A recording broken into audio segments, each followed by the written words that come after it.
अब हम देखते हैं आगे। यहाँ पर क्या टाइटल दिया है, रानीस डायरी। यहाँ पर हमें जो भी बातें बताई जाएगी वो एक डायरी में से ली गई होगी, और वो किसकी डायरी है, रानी की डायरी है।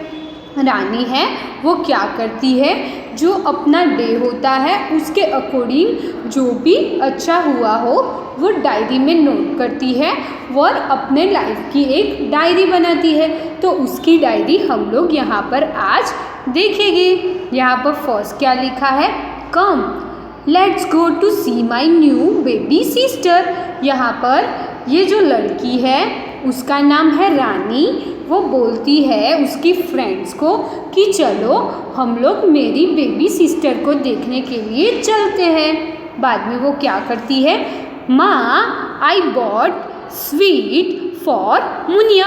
जो रानी है वो उसकी बेबी सिस्टर को क्या बुलाती है, मुनिया। तो वो बोलती है कि माँ मैंने मुनिया के लिए स्वीट खरीदा है। उसके हाथ में चॉकलेट दिखाई दे रही है कि वो बोलती है कि मैंने मुनिया के लिए चॉकलेट्स बाई की है।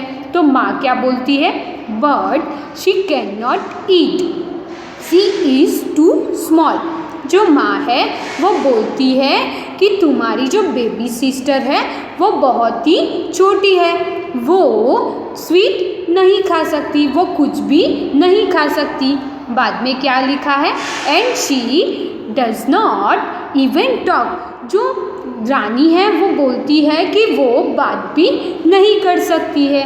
बाद में क्या होता है, she will start doing all this slowly as she grow up. यानी कि जैसे जैसे उसकी बहन बड़ी होती है तब तक जैसे जैसे उसकी बहन है वो बड़ी होती है वैसे ही वो क्या कुछ एक्टिविटीज़ करना शुरू करती है। तो रानी क्या करती है, वो जैसे बड़ी होती है और जो जो एक्टिविटी करती है वो नोट डाउन करती है, और उसके अकॉर्डिंग जो डेट पर उसने जो एक्टिविटी की है वो उसकी डायरी में नोट डाउन करती है। बाद में यहाँ पर लिखा है जनवरी, फेब, मार्च, अप्रैल, मई, जून। यहाँ पर सारे मंथ के नेम लिखे हैं। बाद में जो रानी है वो बोलती है, I will note down in my diary when she first start talking, eating, walking. Rani है वो बोलती है कि उसकी जो बेबी सिस्टर है वो कब बात करना स्टार्ट किया फर्स्ट टाइम, कब उसने फर्स्ट टाइम खाया, कब उसने फर्स्ट टाइम वॉकिंग किया, वो सब कुछ जो रानी है उसने अपनी डायरी में नोट डाउन करके रखा हुआ है। Here are some pages from Rani's diary. यहाँ पर हमें कुछ पेजेस दिखाई दे रहे हैं, वो सारे पेजेस जो रानी है उसकी डायरी के हैं। उस पेजेस में जब भी उसकी जो बेबी सिस्टर थी उसने कुछ डिफरेंट एक्टिविटी की है वो सारे पेजेस यहाँ पर दिए हुए हैं। फर्स्ट जो पेज है यहाँ पर उस पर लिखा है 1 मार्च 2005 मुनिया इज़ बॉर्न टुडे। तो जो डायरी है उसमें उसने 1 मार्च पे क्या लिखा था कि मुनिया है उसका बॉर्न हुआ, कब हुआ, 5 मार्च 2005। नेक्स्ट पेज है उसमें लिखा है 15 सितंबर 2005 Muniya got her first teeth. यानी कि जो 15 सितंबर थी तब मुनिया का जो दांत है वो पहला दांत आया था। नेक्स्ट क्या है, 10 नवंबर मुनिया सेट अप। यानी कि पहली बार मुनिया जब बैठी थी तब। बाद में है 20 नवंबर 2005। यहाँ पर क्या लिखा है, मुनिया स्टार्ट क्राउलिंग। क्राउलिंग यानी कि क्या होता है कि जो छोटे बच्चे हैं उसके पैर पहले वो लोग पैर घसीटते घसीटते चलना सीखते हैं। वो पहले से ही ऐसे खड़े होकर नहीं चल सकते, वो पहले पैर घसीटते घसीटते चलना सीखते हैं, तो उसे बोलते हैं क्राउलिंग। तो यहाँ पर 20 नवंबर 2005 है तब मुनिया ने फर्स्ट टाइम क्राउलिंग किया था। नेक्स्ट क्या है, 5 जनवरी 2006 मुनिया स्टूड अप। जब 5 जनवरी 2006 हुआ तब मुनिया पहली बार खड़ी हुई थी। नेक्स्ट क्या है, 5 सितंबर 2006 मुनिया एट अ बनाना। जब 5 सितंबर 2006 हुआ तब मुनिया ने पहली बार बनाना खाया था। नेक्स्ट है 2 फरवरी 2006 Muniya started walking. First time Muniya walk करना कब स्टार्ट किया? 2 फरवरी में उसने चलना शुरू किया। नेक्स्ट क्या है? Mark this in the correct order on Munia's time line. यहाँ पर हमें जो डिफरेंट पेजेस दिए गए हैं उन डिफरेंट पेजेस को हमें accordingly as per timeline to line 1 by 1 हमें करेक्टली उसे अरेंज करना होगा और लिखना होगा। तो यहाँ पर फर्स्ट मुनिया कब बॉर्न हुई? 5 मार्च 2005। उसके बाद उसने क्या किया था? उसका फर्स्ट टीथ आया था, वो यहाँ पर नोट डाउन किया हुआ है, यानी कि यहाँ पर आएगा 15 सितंबर यानी कि 905। उसमें फर्स्ट टाइम उसका क्या आया था? First teeth. यहाँ पर लिखना होगा फर्स्ट टीथ, यहाँ पर टूथ लिखा है। नेक्स्ट क्या है? नेक्स्ट है 10 नवंबर 2005। फर्स्ट टाइम 10 नवंबर 2005 में मुनिया ने पहली बार बैठी थी, यानी कि यहाँ पर आएगा 10 11 05। यहाँ पर लिखना होगा सेट अप। नेक्स्ट है 20 नवंबर 2005 मुनिया स्टार्टेड क्राउलिंग, यानी कि 20 नवंबर यानी कि मंथ 11/05। यहाँ पर लिखना होगा स्टार्टेड और बाद में लिखना होगा क्राउलिंग। नेक्स्ट क्या आएगा? 5 जनवरी यानी कि फर्स्ट मंथ 06। उसमें लिखना होगा स्टूड अप। जनवरी के बाद में आता है फरवरी, तो बाद में लिखना होगा 2 फरवरी यानी कि 02/06। उसमें क्या किया था? Started walking. और उसके बाद आएगा 5 सितंबर यानी कि 9/5/9/06। उसमें फर्स्ट 8 बनाना। तो ये आपको यहाँ पर सीक्वेंस में, यहाँ पर सारे सीक्वेंस में लिखना होगा। फर्स्ट क्या है? Muniya got her first tooth in September. How many months old was she then? How many months have passed from March to September? जो मुनिया है उसका बॉर्न हुआ था मार्च में और उसका जो फर्स्ट टीथ था वो सितंबर में आया था। तो मार्च से लेकर सितंबर में टोटल कितना टाइम होता है वो हमें नोट डाउन करना होगा, यानी कि मार्च, अप्रैल, मई, जून, जुलाई, अगस्त और सितंबर। तो मार्च में उसका बॉर्न हुआ था वो नहीं कंसिडर करेंगे, यानी कि 6 मंथ यानी कि 7 मंथ में उसका फर्स्ट टीथ आया था। Next, how old was Muniya when she first set up? जब मुनिया पहली बार बैठी थी तब वो कितने ईयर की थी या फिर कितने मंथ की थी वो हमें यहाँ पर लिखना होगा। तो वो फर्स्ट टाइम बैठी कब थी? तो फर्स्ट टाइम वो बैठी थी नवंबर में। उसका बर्थ है वो है मार्च में, यानी कि 5 मार्च से अप्रैल से मई, यानी कि वैसे मार्च से नवंबर में कितने मंथ होते हैं वो काउंट करके आपको यहाँ पर लिखने होंगे। बाद में क्या है? She got her first teeth. उसका फर्स्ट टीथ कब आया था? वो टाइम पीरियड जो है मार्च से सितंबर का वो नोट डाउन करना होगा। वो कितने मंथ हुए वो आपको यहाँ पर लिखना होगा। बाद में क्या है? What did she do first? Walking, eating a banana. जो मुनिया है उसने फर्स्ट कौन सी एक्टिविटी की थी? जो चलना सीखा था कि बनाना खाया था? तो हमने आगे हमारे सीक्वेंस में लिखा पहले से ही कि उसने पहले चलना शुरू किया था, बाद में उसने बनाना खाया था। नेक्स्ट क्या है? क्राउलिंग, स्टैंडिंग, यानी कि क्या पहले वो खड़ी रही थी या फिर क्राउलिंग किया था? किस तो छोटे बच्चे होते हैं वो पहले घसीट कर चलना सीखते हैं, बाद में किसी चीज़ को ऐसे पकड़ के खड़े रहना सीखते हैं। तो पहले यहाँ पर क्या आएगा? क्राउलिंग। तो ये हो गया आंसर।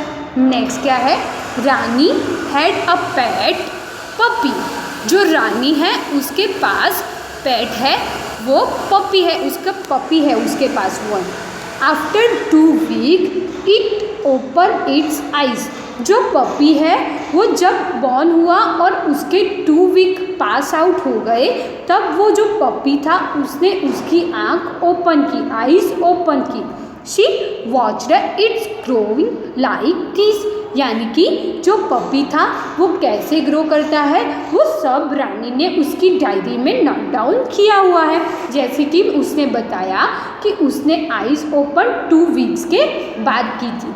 बाद में क्या लिखा है? After 3 weeks it got its first teeth and start eating. जो पपी है वो पपी 3 वीक्स के बाद उसका फर्स्ट टीथ आ जाता है और वो खाना स्टार्ट कर देता है। बाद में क्या लिखा है?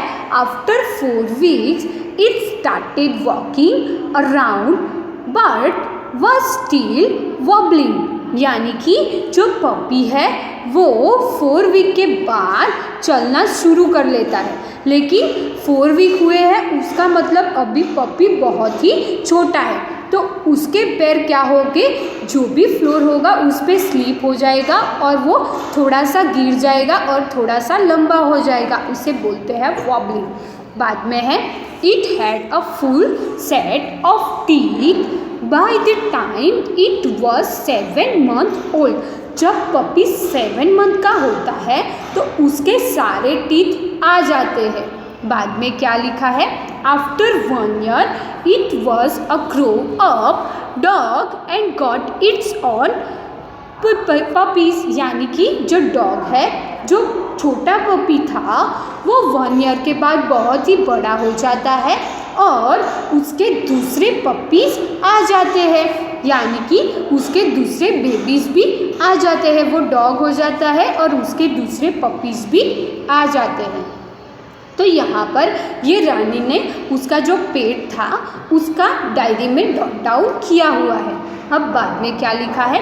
Now make a time line of this dogs life in your notebook. अब आपको क्या करना होगा? जैसे हमने मुनिया की टाइम लाइन बनाई थी वैसे ही डॉग की भी आपकी बुक में टाइम लाइन बनानी होगी। बाद में क्या है? Not the difference between Muniya and Rani's puppy.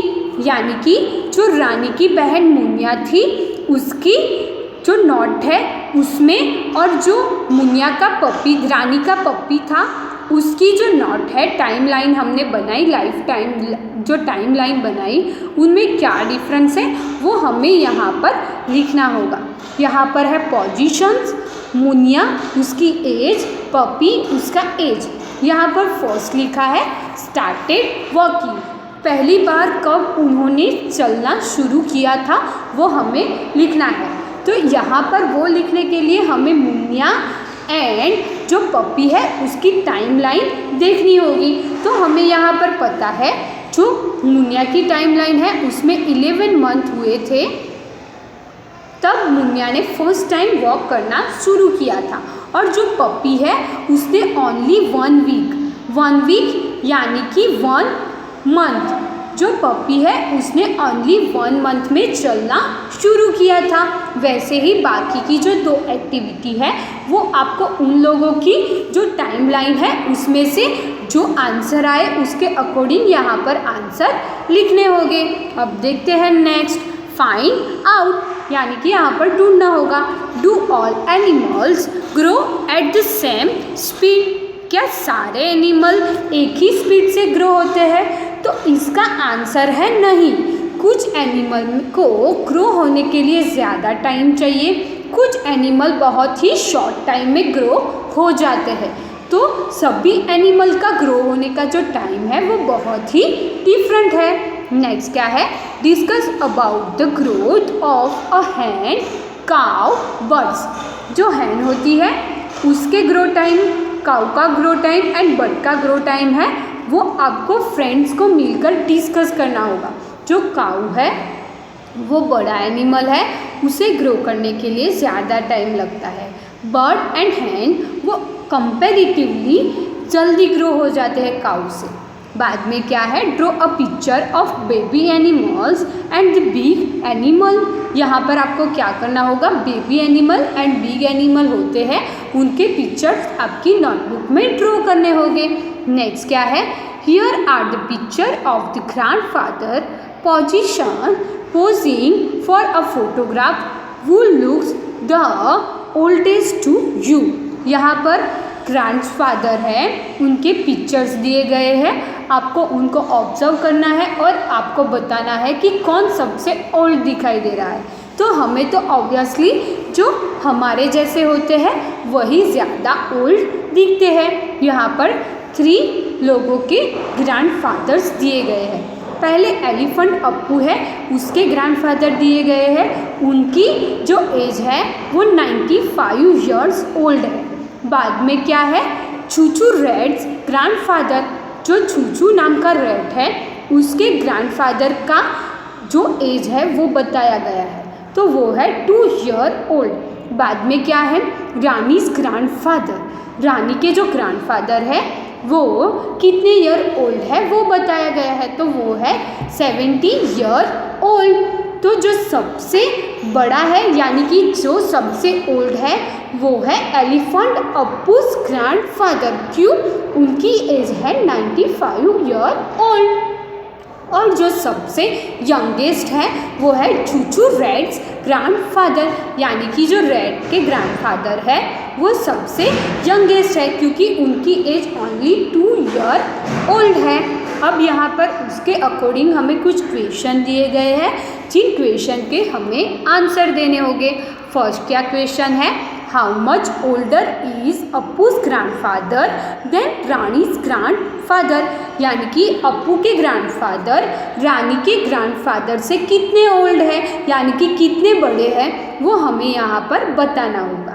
तो यहाँ पर 95 ईयर है वो है अप्पूस ग्रैंडफादर की, एंड रानी के ग्रैंडफादर है वो 70 ईयर ओल्ड है, यानी कि यहाँ पर हमें बोरो करना होगा 95 माइनस 70।